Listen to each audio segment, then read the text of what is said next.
Hi, this is Jim. Welcome to our podcast. You can find us at babyboomertales.com. There's links to our Facebook page, to where you can purchase our book. There's links to podcast sites where you can hear our podcasts, such as Spotify, Google Play Music, Apple Podcasts, and more. I'm glad you're here today. I really am, and I'm glad I'm here too. Today's episode is titled The Camper Caravan. Growing up in the mountains, every fall there would be an event that I always look forward to, watching them drive through town, and we called it the Camper Caravan. And all of these pickup trucks that had a camper shell, and this camper shell had steps up into it, a door, windows, a kitchenette. Over the pickup cab, there's a sleeping space, so there's a bed there. They're really very nice. They're kind of like a camp trailer, only they sat in the back of your pickup truck. In this caravan, I don't believe we saw people pulling trailers or motorhomes driving down the road. I think it was all these pickup trucks with their campers in them, and there were a lot of them. I want to say hundreds. It seemed like hundreds. They went through town, and it took quite a while, one ride after the other, after the other, after the other, driving through town on their way up to the resort town where the lake is. They would do it every fall. When I was little, I'd jump up and down and probably hold my dad's hand and point and wave, get all excited, and they'd maybe honk and wave back. But as I got older, I must have been 15 years old, I came up with a brilliant idea. So I got my buddies Wayne and Dan together, and I said, let's go up to the lake, to the Camper Caravan, and meet some girls. That sounded like a perfect thing. Those Denver girls were different, and I thought it was a great idea.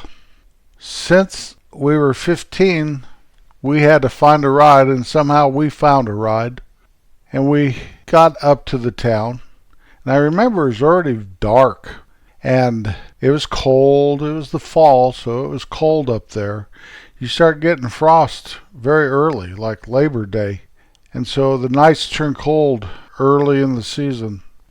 And went to a couple of the bars and restaurants where there seemed to be a lot of action, campers all up and down the street. And the one thing that my plan didn't take into consideration, and I don't know why, but a lot of my plans were just half-baked in the first place. I'd make a plan and act on it, then I'd get in the middle of the plan and wonder what in the heck is going on. This was one of those times. Everywhere we went, no girls. Just these old folks and their wives, and everyone was laughing and having fun. And you know, when you're 15, you don't have to be very old to be considered old in a 15-year-old's eyes. So I don't know how old all these people were, but I do not remember seeing any girls my age. We looked for a while, and then with a huge feeling of dejection. There was no rejection because there weren't any girls there to reject us. But we were dejected, and we reluctantly decided to head for home.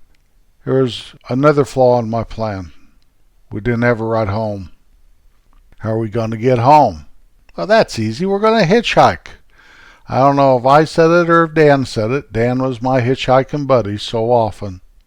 I have spoken about Dan before. We took a little trip to Gallup, New Mexico once. We used to hitchhike around locally, so it was no big deal. No big deal, Wayne. We're hitchhiking. Wayne was not that way. He wasn't wired that way, but he agreed. What was he going to do? Call his folks? So we walked to the end of town and stuck out our thumb with all the assurance that we would catch a ride just like that. Well, just like that turned into a half an hour and no rides. If there were cars on the road, they were coming into town and not leaving town. And if a camper passed us, they were just going to wherever they were camping, so they weren't picking us up. So we started to walk. And we walked out of town onto the highway. And there's even less traffic. Tourist season was over. Winter was knocking on our door, and it was cold outside. You could probably see 1 billion stars. And when it's clear, it gets very cold. Well, we started walking and walking and walking. It's 16 miles from that lake town to my hometown. And 16 miles might not sound like very long to a marathon runner. But to 3 15-year-old boys in the middle of the night, in the middle of the mountains, in the middle of the fall, it could have been 1,600 miles. And we walked, and we struggled, and we walked, and we walked. After what seemed like forever, we could hear music in the background. It was up there somewhere,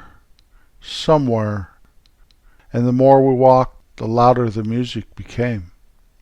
Finally, we stumbled into this place, and they were working there and laughing, and there was a jukebox playing, and you could tell the place was under construction. And somebody greeted us and explained to us they were building a new bar and restaurant. It was going to be called Silvertips. We got warm there. They were very, very nice, but they weren't going anywhere. They were working. And so we probably hung out there for 20 minutes or so, kind of warmed up a little. You want to remember, we weren't wearing down parkas or anything. We were being cool. We were looking for girls. We had leather jackets on, probably jeans and tennis shoes. No hat, no gloves, and off we went again, trudging along, complaining all the way, blaming each other for whose big idea was this, and walking, and blaming, and walking, and complaining. Well, I think we must have walked 7 or 8 miles, and along comes a car, and he stopped, and it was Chuck. Chuck I used to call Herbert. I believe that's right, Chuck, isn't it, Herbert? And he took us into town. I was never so happy to see a guy in my life. Now, we went to school with Chuck, knew him very well. I believe he had a girlfriend in my hometown, and he lived up in the lake town, or we'd probably still be walking today. There'd be a statue of 3 guys frozen stiff on the side of the road. And here are 3 silly boys thinking they could walk in the middle of October. We wouldn't even have to be bronzed. Now today, I don't know if you would see many campers. They're few and far between. But back there in the 60s, early 70s, that was almost a preferred mode of going up into the mountains to camp, was those campers on a pickup truck. Today, there's big, expensive motorhomes, fifth-wheel trailers that are very, very luxurious and nice. We have some friends that have one, and it is a nice thing. Camp trailers, these motorhomes that look like buses. But the campers, like what you saw on the Camper Caravan every fall, are almost a dinosaur. I can't remember the last time I saw one. That was a wonderful time, the fall there. The aspen trees all turn gold. They call quakies, so you can hear them kind of rattle in the wind. And the mountains just turn into mountains of gold from those quaking aspens in the fall. And they turn long before the trees in the Midwest, or the trees in New England, or the trees in the Smoky Mountains. The leaves fall to the ground and prepare themselves for winter. It's a beautiful place that you really can't tell in the middle of the night, walking along the highway, complaining all the way. Sometimes I miss stuff like that. Now don't get me wrong, I don't want to be stuck out in the middle of a highway with it being 20 degrees out or whatever, with no heavy coat on, and no hopes for a ride anywhere. But wherever you're at, whatever's going on, if you find yourself in trouble, if you find yourself forlorn, if you find yourself where it seems like you don't have a friend in the world, There's always a Herbert out there to come and rescue you. I don't care who you are or how alone you are. Herbert's there. I pray you recognize that when Herbert shows up. It's going to get better. It'll always get better. Situations we find ourselves in so often are just temporary. Even if they last quite a while, they are temporary. Don't let it get you down. Get on top of it. Stay on top of it with a good attitude, with a positive outlook, with a never give up spirit about you. And good old Herbert will come. And now for our little short story called The Basketball Game. When I was in 8th grade, I was on the basketball team at my junior high school. And we were playing a game against a junior high school that was on the other end of the county. We lived in the East School District, and our rival back then was in the West School District. And we were at their gymnasium, and it was a little what we called a cracker box gymnasium. And they were definitely had the hometown advantage on us. And our coach was the high school basketball and football coach, but he was also our coach. And very, very seldom you ever heard him say that the refs were wrong or the situation was a bad situation. He was of the old school that win or lose, it's up to you. But he got us in a huddle and we were behind by about 10 points. And time was starting to run out on the clock in the fourth quarter. And he said, they're not calling any fouls on them. They're just fouling us and not getting called any fouls. So I want you to get rough with them out there. I want you to knock them around. I want to start fouling hard, see if they call fouls on us. And I know they're going to. But I want you to play rough. So, okay. I was in 8th grade, and I'm not exactly sure I understood the directions I was given. I went out there and I immediately threw like a cross-body block on the biggest player, knocked him down. I got called for a foul. Well, he took his shots or whatever, and it wasn't 20 seconds later, I did it to him again. As hard as I could, I put my shoulder right into his stomach and knocked him down. I got called for a foul again. This time it was a technical foul. Now the referee was the son of my dad's butcher.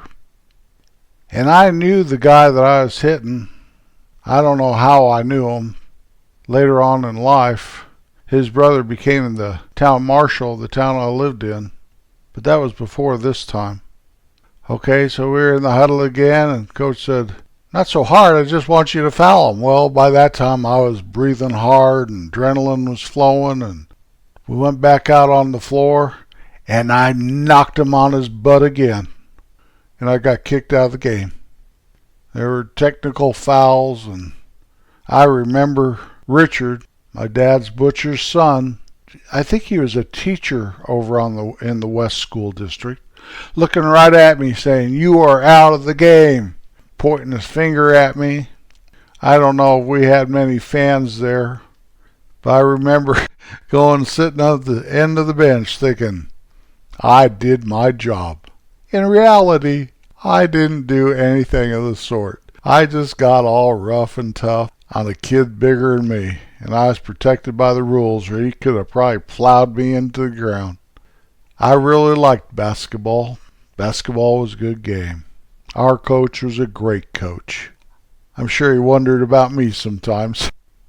And that's my little short story called Basketball. Kindness is a wonderful thing.